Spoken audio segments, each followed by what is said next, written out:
Okay. Behind us. Don't talk behind my back. Okay, we'll try to be loud. If you can't hear us, just like yell at us and we'll. You guys asked a lot of questions. Thanks. So I'm just going to pull these, just start pulling them out in a minute. And Raina does, like, her Uber's going to be here at 1:15. So she's got to, like, get out of here and not miss her flight to Chattanooga. Before we get to these, there are a couple of questions that I wanted to ask. And I kind of know the answer, but I think that Raina needs to answer it for everybody. So you have had, I'm just going to like jump in because we don't have a whole lot of time. Yeah, jump in. So you have been through just like unfathomable turmoil over the last year, like a little over a year. And I know that part of the way that God has sustained you is through your community, through not through the church community, but from believers outside of your home church too. Like I know that your neighbors and like your friends and family back like in your hometown, and I know that you have received so much support, and so will you just tell us a little about what you've experienced and how the church has ministered to you through that? So it has been so beautiful to see the church be the church, exactly what God intended it to be, because I have had almost all of the tangible needs met through people. Like God has used the means of people like crazy. And the first thing that happened to me is, can you hear me? Okay, sorry. Was people gathered around my house and did a prayer walk, and you can watch this beautiful video on one of my pages, and I mean, it gives you cold chills. But they prayed and walked around my house, and they gave me like a little prayer cloth for me to hold, and that was with my neighbors, and that was with church family and friends, and it was so cool because my Buddhist neighbor got to be there and got to experience this, what it's like to live in community and what it's like to pray for one another and be linked arms. And so God kind of gave me a taste, like this is what it's supposed to be like. These people are knitted together praying for you and your family. And they provided meals for me for a whole year, my church, because it was in COVID, so for like 3 days a week, 3 or 4 days a week, they would bring meals over for a whole year.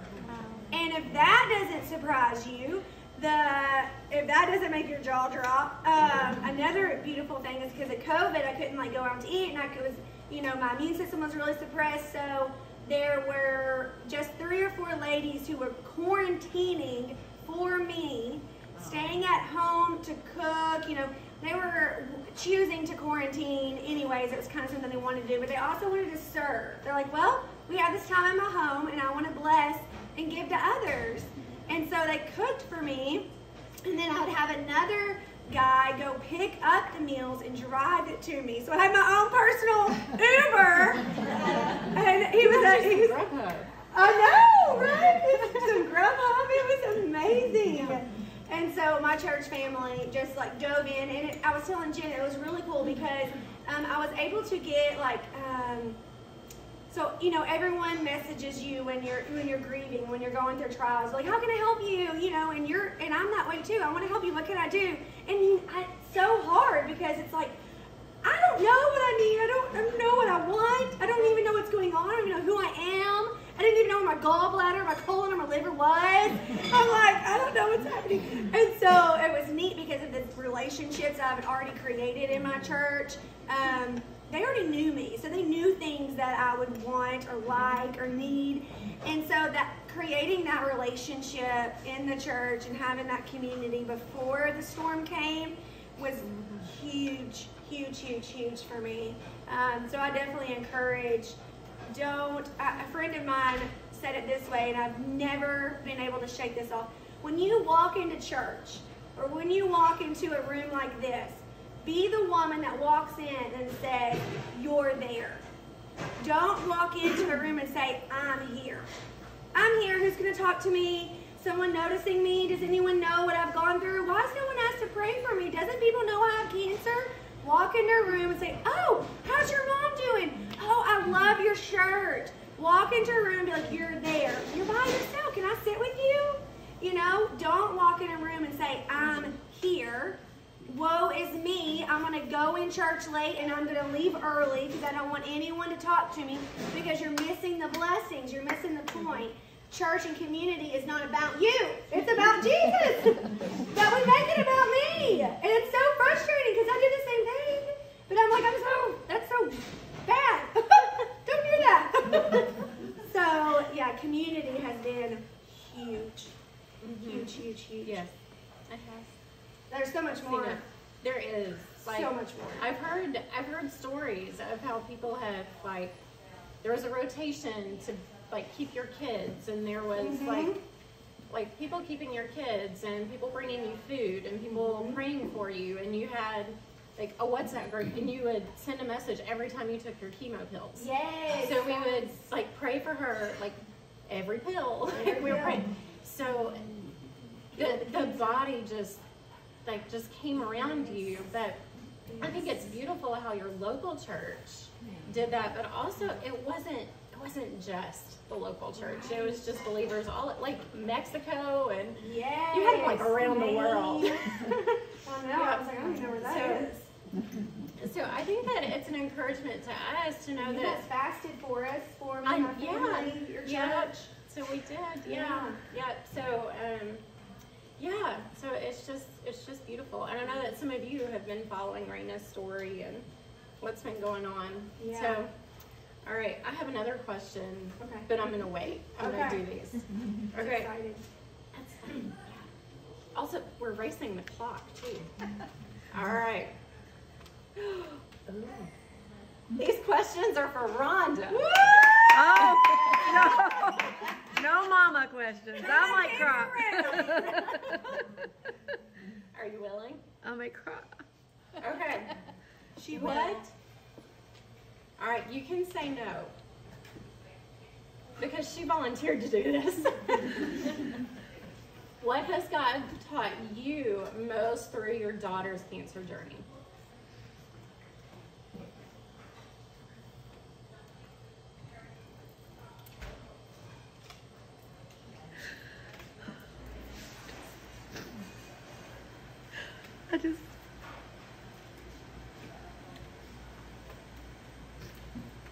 There's just so much.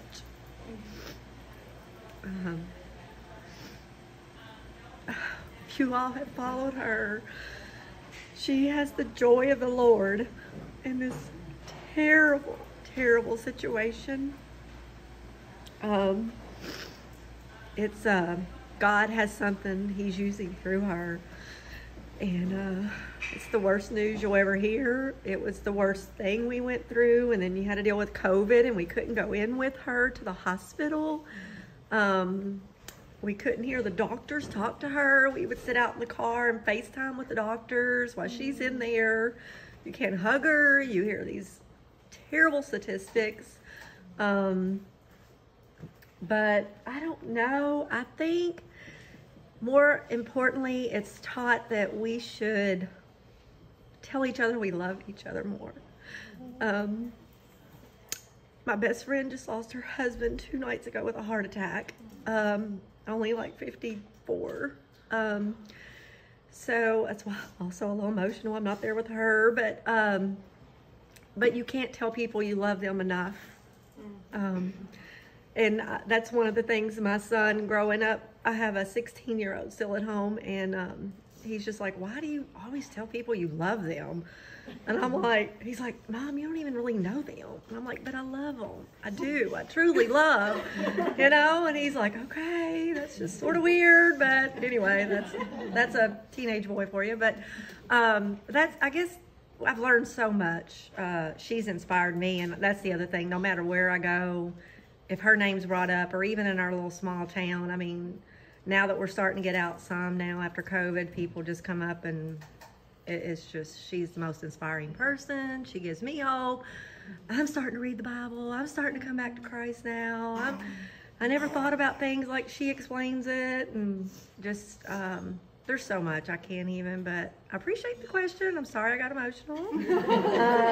It's just hard for a mom to see their child go through this. So. Now, there's another one, but we'll give you a break. Oh, good. Thank you.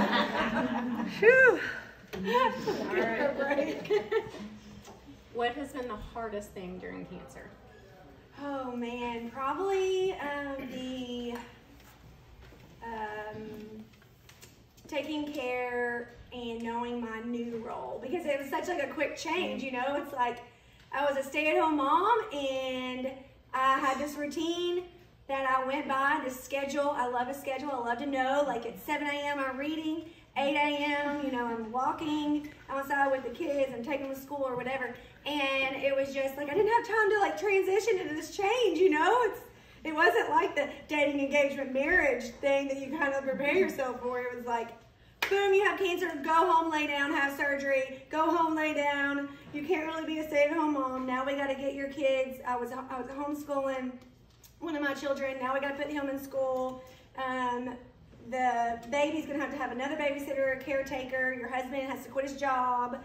And I mean, it just all happened so fast. And it was just, I didn't even have time to breathe and like constant, I didn't even know what was happening, but I was having to still stay like close to the Lord and trying to know how can I abide in Christ and stay close to Jesus and yet still maintain a relationship with my children, a relationship with my mom, a relationship with my husband, and my identity.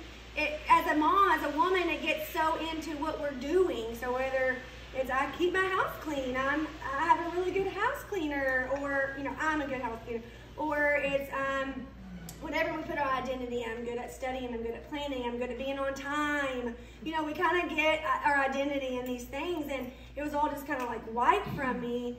That in God, it was just God and I standing there, and it was so beautiful, but yet so hard at the same time, you know?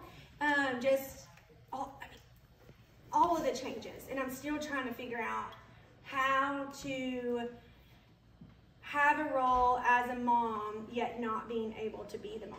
How to be a wife to Dustin when he has had his dreams ripped from him, his life has changed. So it's like I have to grieve while he's grieving, and he has to grieve while I'm grieving.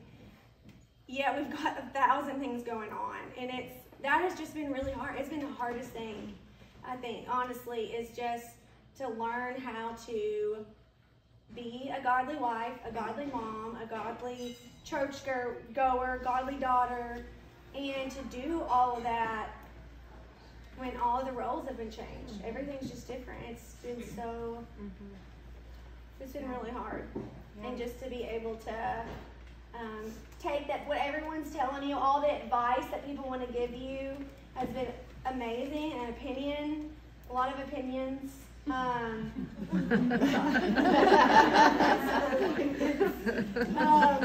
About whether, you know, raise your kid this way, get your kid up that way, eat dinner this way, take this cancer treatment. And then all the Facebook messages and stuff, you know, chemo's killing you. You need to drink baking soda and water. Okay? You know, and so it all goes back to the heart. I know everyone's heart wants me to live. I know everyone's heart loves me and wants to take care of me and wants what's best for my children.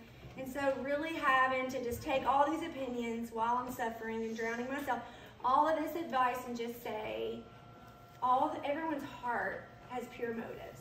No one's trying to hurt me. Nobody wants me to die. And not to get my feelings hurt and get so wrapped up in me, and just keep my eyes fixed on him.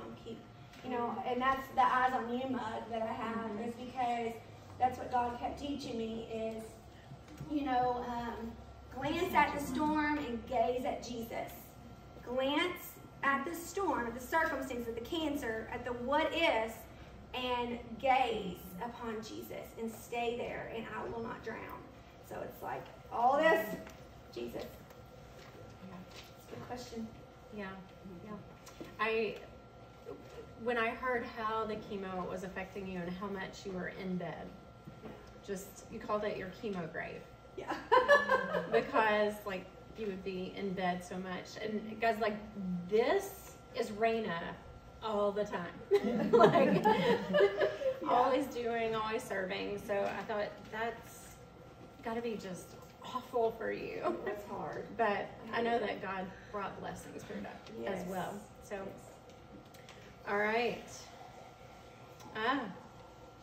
What is a good place to start for a quiet time Bible reading? Like a book, an app, a study? What would you suggest? Easy and quick to start. Preaching the gospel to yourself. It is on daily. The Daily Grace. Daily Grace. And they also have an app that goes with it that's called Preaching the Gospel to Yourself. And it's a quick study. It also comes with the app. You can follow along and grab a friend, do it with them. Yeah, that's a good one. Yeah. And if you ask that question, or if you're just interested, I can help you, like, come to me and I can help you find that. Yes, make sure you're using the means that God's given you, Jen and Scott, because they're full of resources. I mean, that's what Scott does for a living. He's getting paid for it. He's there to help you grow in Christ. That's right. All right. What is your favorite verse or verses for discouragement? So one that stuck out to me the most is in 1 Peter, I don't remember, but it was honestly, it must not be my favorite, but for discouragement, 1 Peter 3 about while suffering, entrust your soul to a faithful Creator while doing good. Yeah. So that just like, woo, like put a lighter in me after I was diagnosed. I was sitting in my chemo chair and I was like doing my Bible study reading, and I was like, oh, what am I going to read? You know, what to read. And then I read that one and I just was like, okay, so I need to keep doing the next thing. Keep being faithful because He is a faithful Creator. So if y'all find out what passage that is, let me know. 1 Peter 4:19. Okay, 1 Peter 4:19. I'm skipping this one just because she's already answered it in other explanation. All right. Oh, this isn't a question, but I'm so glad you got to be here. I loved what you had to say, and I think your story was very inspiring to many of us. Thank you so much for being here. You will be in me and my family's prayers. Aw, Thank you, guys. That certainly is the most for sure is prayers.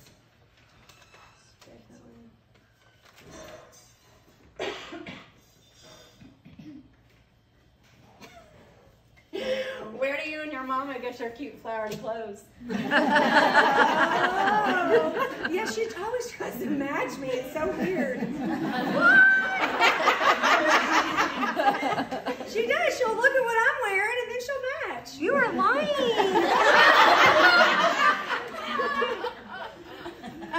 So my best friend, Natalie is my neighbor, so I always joke I got it from Natalie's closet. But she literally has the best style, and she dresses me. I've shopped at Natalie's closet Yes, before. you've been to Natalie's closet. My mom has been to Natalie's closet, but most of it's Target, right? I love Target. Target. But yeah, that's a good question. I like those questions. But my friend Natalie, you can find her on social media too. She'll help you. Natalie who? What's her Insta? Natalie Franklin.